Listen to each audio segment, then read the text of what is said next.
جب ہم الیکشن مانگ رہے تھے تو اس وقت بیٹھے ہوئے پاکستان کے 175 پولیٹیکل پارٹی میں سے ایک بھی پولیٹیکل پارٹی ہمارے مدد کو نہیں آئی. انہوں نے کہا یہ کس طرف چل پڑے ہو. اسمبلی ڈیزالو ہوئی, ان اسمبلیوں میں سے کوئی ایک بھی ایم پی اے نہیں گیا کہ ان اسمبلی کو ریسٹور کرو. یا تو اسمبلی کو ریسٹور کرتے, اپنی حکومت بنوا دیتے, یا 90 دن میں الیکشن کرواتے. وہ عدلیہ بھی ہمیں الیکشن نہیں دے سکی. ہم یہ امید کیے بیٹھے رہے کہ شاید حالات بہتری کی طرف چلے جائیں گے. ایک کے بعد دوسرا چلا گیا. لیکن آپ کو 26ویں ترمیم سے پہلے کی عدلیہ کی بھی ایک بات سنو. 12 بجے سے پہلے اعجاز الحسن صاحب سپریم کورٹ کے سینئر موسٹ جج تھے, آج چیف جسٹس ہوتے. ان کو کہا گیا وہ 12 بجے سے پہلے اپنا سامان پیک کر کے گھر چلے گئے. مظاہر نقوی صاحب نے کہا میں استعفیٰ دے چکا ہوں. نے کہا واپس آ جاؤ, ہم نے تو آپ کو ریموو کرنا ہے. کہاں تھے وہ آزاد عدلیہ جن کے ججز اٹھ کر کھڑے ہو جاتے؟ کوئی ایک جج اس کو بچاتا. شوکت عزیز صدیقی راتوں رات چلا گیا. کیا ایک بندے کی سپیچ میں اتنی بڑی سزا کہ آپ ان کو کہو بھائی میں نے آپ کو گھر بھیج دیا؟ اس وقت تو سارے بار کونسلوں کی بڑی تعریف لکھی ہے سپریم کورٹ نے. 5 ججوں نے یونانیمسلی اس کو کہا تو گھر چلا جا, آپ کی سپیچ ٹھیک نہیں ہے. آج آپ نے اس کا دیکھا جہانگیری صاحب کا, آپ کہہ رہے ہیں کہ جج کو ختم کرو. چلو ٹھیک ہے جی, جج نہیں بھی رہا تو نہیں رہا. آپ نے تو اس کو ڈگری کو کنسیڈر کیا کہ وہ جعلی ہے. اس کا مطلب ہے آپ نے تو اس کی ساری لیولیہوڈ لے لیا, وہ تو وکالت بھی نہیں کر سکے گا. یہاں کس کس کا یاد کریں گے؟ یہ آل پارٹیز کانفرنس ہے, کوئی ٹروتھ اینڈ ریکنسیلیشن کمیشن نہیں ہے. اس ملک کے اتنے مسائل ہے, یہ اس قدر مسائلوں میں گرا رہا ہے 70 سال کہ بڑے ایکسپرٹس چاہیے ہوں گے کہ ہم ان کو پٹ اینڈ رائٹ کریں.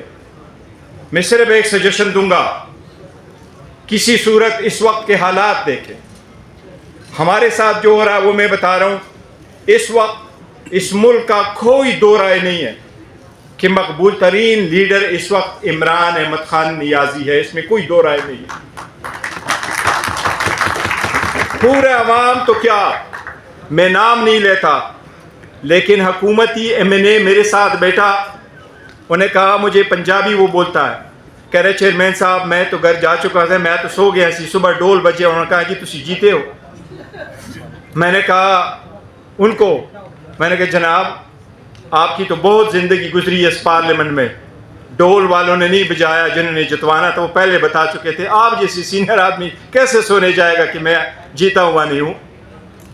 سر ہماری سیٹیں گئیں, ہم روک نہیں سکے.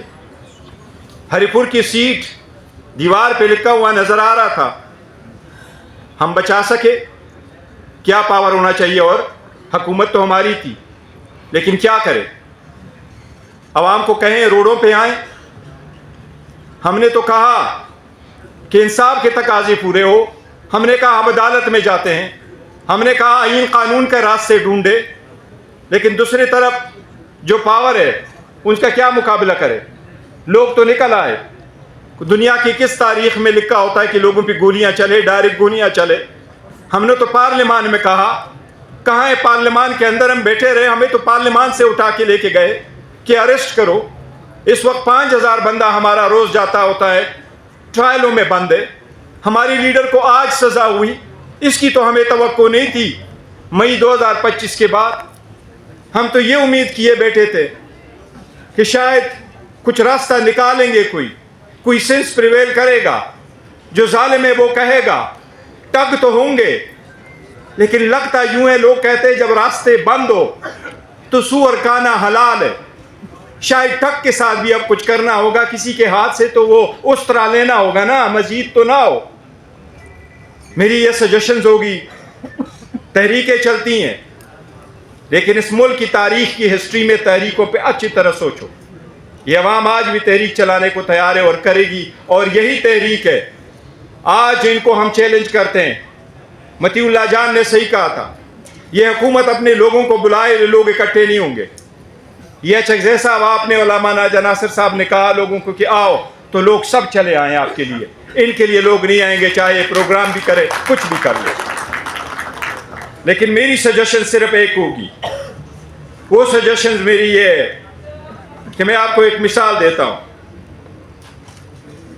اور اس لیے کہ وقت کے تقاضے کو مد نظر رکھتے ہوئے دیکھیں، 5,000 لوگ ہمارے روز عدالتوں میں پیش ہو رہے ہیں، ہماری لیڈرشپ کو 7 کیسز میں سزا ہوئی، آج بھی شاہ محمود قریشی صاحب اور ڈاکٹر یاسمین راشد کی ججمنٹ آ جائے گی، یہ چٹا ہو جائے گا منڈے والے دن 7واں، اس کا مطلب ہے 70 سال سزا ہو جائے گی۔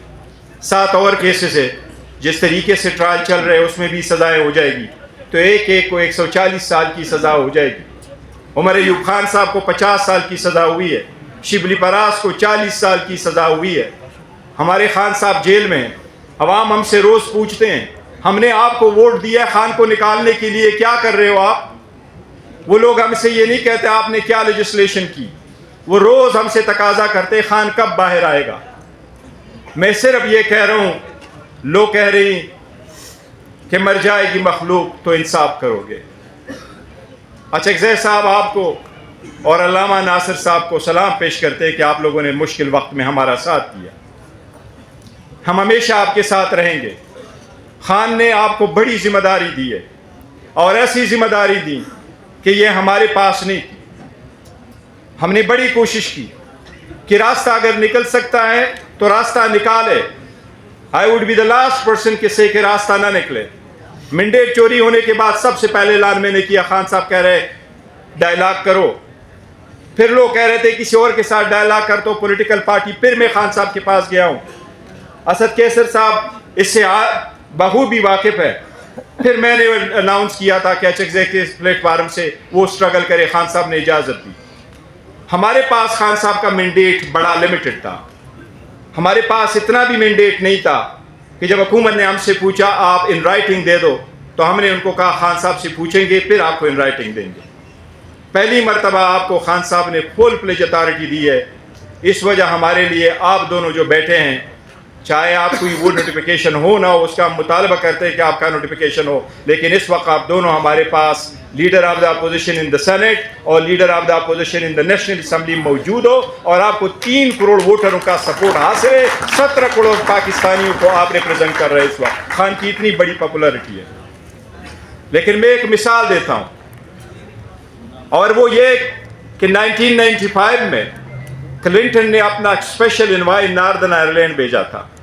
1998 میں گڈ فرائیڈے ایگریمنٹ ہوا تھا، جارج مچل اس کی سربراہی کر رہا تھا۔